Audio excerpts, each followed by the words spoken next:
guys. Here we're showing how we do our peanut butter eggs, how we get them to be that flat shape that Sweet Allie's fudge eggs are known for.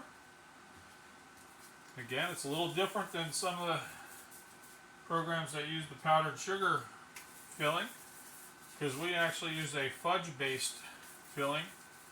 So peanut butter fudge, we portion it out, get them out, press them out. Nice quick process. Slide this out of the way.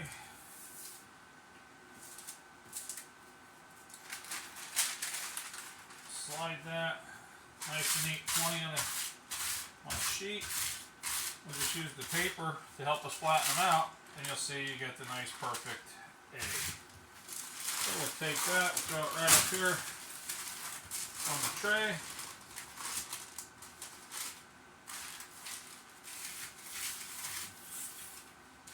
And continue the process. Alright, it's that simple. And we'll see you again from Sweet Allie's Fudge.